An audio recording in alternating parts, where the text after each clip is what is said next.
नमस्कार, मैं अंजलि मिश्रा। स्वागत है आप सभी का द न्यूज में। आपको बता दें कि दिल्ली के मुख्यमंत्री अरविंद केजरीवाल से शराब घोटाले मामले में कल ईडी पूछताछ करने वाली है, क्योंकि ईडी ने उन्हें समन जारी किया था, नोटिस जारी किया था। नोटिस जारी करके 2 नवंबर यानी कल का डेट दिया था, जिस डेट पर उनसे शराब घोटाले मामले में पूछताछ की जाएगी। ये पहली बार नहीं है कि अरविंद केजरीवाल से इस मामले में पूछताछ की जा रही है, ये दूसरी बार है, क्योंकि इससे पहले अप्रैल के महीने में 56 सवाल और 9.5 घंटे की लंबी पूछताछ अरविंद केजरीवाल से चली थी। ऐसे में उस वक्त अरविंद केजरीवाल की तो गिरफ्तारी नहीं हुई थी, क्योंकि सवाल पूछे गए थे। खुद अरविंद केजरीवाल ने कहा था कि मैंने उनका पूरा साथ दिया है, सारी चीजें उन्हें बताई है, सारी जानकारी उन्हें उपलब्ध कराई है, हमें जो भी सवाल पूछा गया उन सभी सवालों का हमने सही सटीक जवाब दिया है। तो उस वक्त तक उन्होंने किसी तरीके की कोई बयानबाजी, कोई भी चीज जो है उनके द्वारा नहीं कही गई। लेकिन इसके ठीक बाद अगर आप देखेंगे तो इसके ठीक बाद अब बयानबाजियों का दौर जबरदस्त तरीके से देखने के लिए मिल रहा है। अब जो है ये चीजें इनके द्वारा कही जा रही है या बातें कही जा रही है और कहा जा रहा है कि अरविंद केजरीवाल की गिरफ्तारी भी हो सकती है। जी हाँ, बिल्कुल सही सुना आपने। अब ये कह रही है कि अरविंद केजरीवाल को गिरफ्तार भी किया जा सकता है। इनको ऐसा लगता है कि अरविंद केजरीवाल को गिरफ्तार किया जा सकता है और इसीलिए सारी जो रणनीति है, सारे षड्यंत्र जो है अब रचे जा रहे हैं। तो ऐसे में दिल्ली के मुख्यमंत्री अरविंद केजरीवाल को शराब घोटाले मामले में पूछताछ के लिए ईडी ने कार्यालय में कल पेश होना होगा। उससे पहले आम आदमी पार्टी लगातार केंद्र सरकार पर हल्ला बोल रही है। दिल्ली के मंत्री गोपाल राय और सौरभ भारद्वाज, उसके बाद राघव चड्ढा ने भी केजरीवाल को ईडी के समन जारी होने पर बयान दिया है और लगातार अगर आप देखेंगे तो उनकी गिरफ्तारी की आशंका जता रही है। तो दिल्ली के मंत्री गोपाल राय जहां कह रहे थे कि आखिर गिरफ्तार क्यों की जा रही है, इसमें पता चलता है कि भारतीय जनता पार्टी को लोकसभा चुनाव में हार का डर है। ऐसा नहीं होने वाला, ये लोग देश के सभी विपक्ष को गिरफ्तार करना चाहते हैं।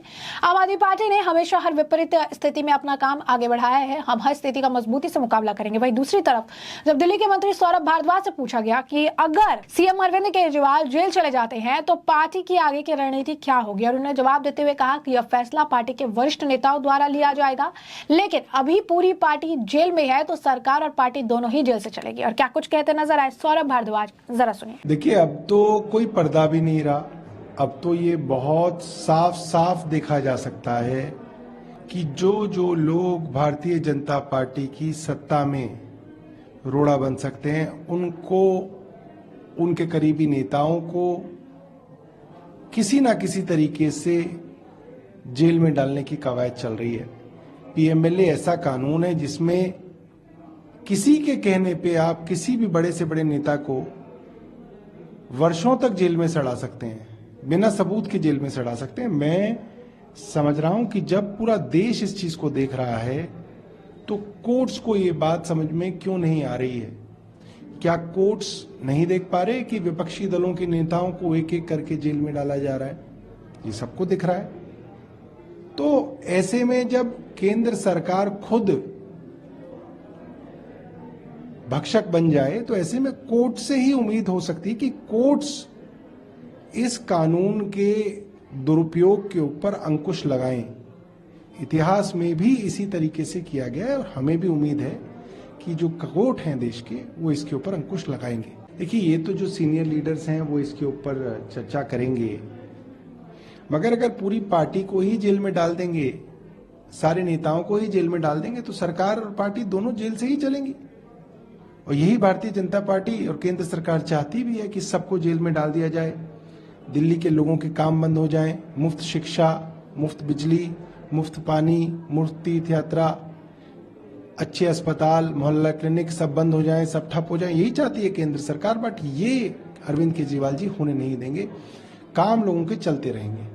देखिए, ये तो अब जो वक्त है, वक्त के साथ साथ जो है भगवान जो हैं जिन्होंने यहाँ तक आम आदमी पार्टी को लाए हैं, भगवान ही इसका रास्ता निकालेंगे आगे भी। तो जैसा कि आपने सुना कि सौरभ भारद्वाज कह रही हैं कि सारी पार्टी को, और पार्टी का जो नेता है, जो आप कह सकते हैं मेन नेतृत्व है, अगर वही जेल में रहेगा तो सारी पार्टी अगर जेल में है तो फिर पार्टी जो है काम जो है सारी चीजें जेल से चलेगी। उन्होंने कहा कि आखिर भाजपा क्या चाहती है कि सभी को जेल में हो जाए।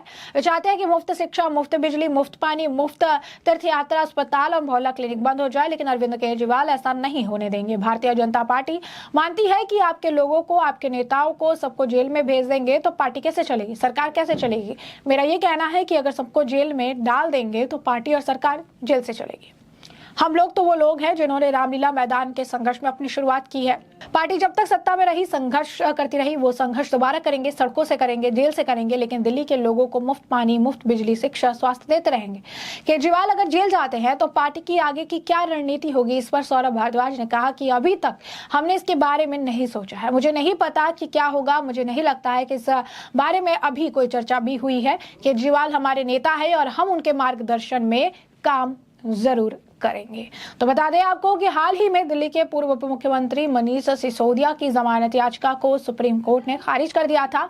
मनीष सिसोदिया कथित शराब नीति घोटाले में जेल में बंद है। हालांकि पार्टी के वरिष्ठ नेता और सांसद संजय सिंह को भी इस मामले में गिरफ्तार किया जा चुका है और अब इनकी पार्टी लगातार जो है गिरफ्तारी की आशंका जो है जताती हुई नजर आ रही है। तो शराब घोटाले को लेकर आरोप प्रत्यारोप का दौर तो है ही। इसी कड़ी में दिल्ली के सीएम अरविंद केजरीवाल को भी ईडी ने जो है नोटिस दिया है। इसको लेकर अब आम आदमी पार्टी के नेता राघव चड्ढा का भी बयान निकलकर सामने आया है। उन्होंने प्रॉपर इस लेकर प्रेस कॉन्फ्रेंस की और बीजेपी को इसके लिए जिम्मेदार ठहराया। कहा कि सीएम अरविंद केजरीवाल के बाद बाकी लोगों का नंबर है। उन्होंने आरोप लगाया कि बीजेपी की रणनीति है कि विपक्षी नेताओं को जेल में डाल दो।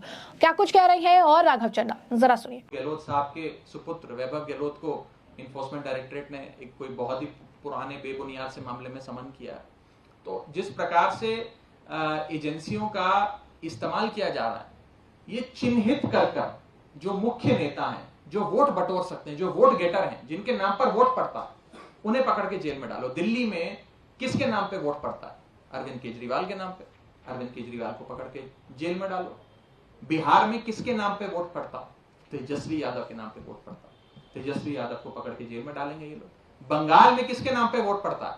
ममता बनर्जी के नाम पे वोट पड़ता है। ममता बनर्जी को पकड़ के जेल में डालेंगे ये लोग।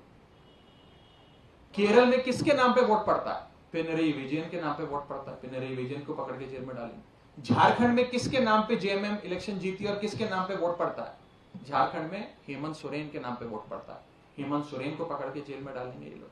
और जो तमिलनाडु, महाराष्ट्र, तेलंगाना जैसे बड़े राज्य हैं, वहां पर अगर शीर्ष नेता को नहीं तो उसके आसपास वाले, उसके दाहिने हाथ और बाइने हाथ को पकड़ के जेल में डालेंगे कि नेता कमजोर हो जाए, पार्टी कमजोर हो जाए, पार्टी चुनाव लड़ने लायक ना रहे। अंत में गोल बस इतना ही है भाजपा का कि एक ही पार्टी बचे, एक ही नेता बचे। रेस में अकेले भाजपा दौड़े तो अवश्य तौर पर, निश्चित तौर पर भाजपा ही रेस जीतेगी। बाकी कोई रेस में दौड़ने लायक बचे ही ना, भारी ना बचे, सबको जेल में डाल दो। ये मोटे मोटे तौर पर प्लान है। आम आदमी पार्टी पुरजोर तरीके से बीजेपी की इस दमनकारी नीतियों का और इस हिटलरशाही रवैये का मुकाबला करेगी और ईंट का जवाब पत्थर से देने के हम लोग काबिल हैं। इस विषय में मैं बस इतना ही कहना चाहता हूं। 7 सीटें बीजेपी हार रही है, आप भी जानते हैं, हम भी जानते हैं।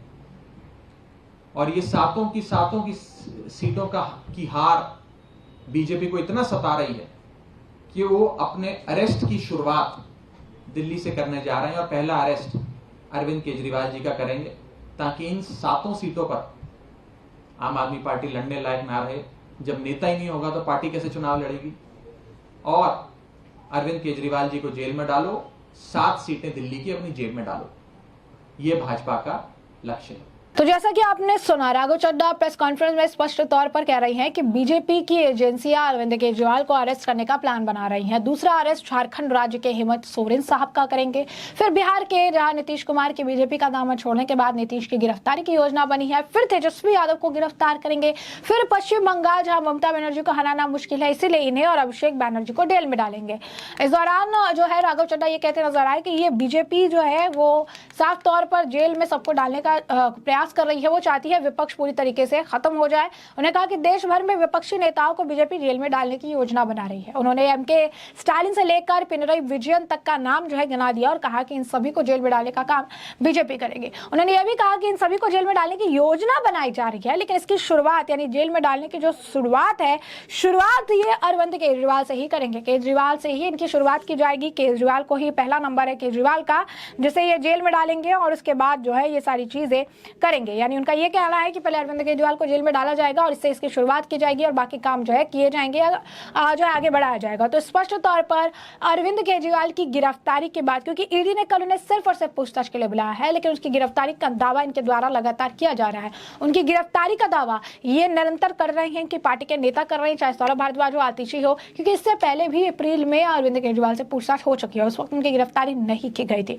तो जब ऐसा मामला आता है, अभी भी प्रेस कॉन्फ्रेंस कर रहे हैं, फ्री बिजली, फ्री राशन, इन सब की बात कर रहे हैं, लेकिन किसी भी तरीके से शराब घोटाले से जुड़े मामले की बात ही नहीं कर रही है। जिस शराब घोटाले से जुड़े मामले को लेकर ही ईडी ने उन्हें नोटिस जारी किया है और कल पूछताछ के लिए बुलाया है, और कल पूछताछ में भी शराब घोटाले से जुड़ी चीजों पर ही पूछताछ करेंगे। लेकिन इसके बारे में ना वो बात कर रही है, ना इसके बारे में प्रेस कॉन्फ्रेंस में एक शब्द कहते हैं, एक ही चीज राग अलाप रही है कि अरविंद केजरीवाल की गिरफ्तारी हो जाएगी। अब ये देखना बाकी रहेगा कि कल अरविंद केजरीवाल की गिरफ्तारी होती है या क्या कुछ देखने के लिए मिलता है, वो तो कल पता चलेगा, जिससे कि हम आपको अपडेटेड रखेंगे। फिलहाल के लिए हमने आपको जो पूरा मामला है ये बड़े विस्तार से बताया कि पूरा मामला क्या है, और अब इस मामले पर आपकी भी जो राय हो हमें कमेंट सेक्शन में कमेंट करके जरूर साझा करिएगा। धन्यवाद।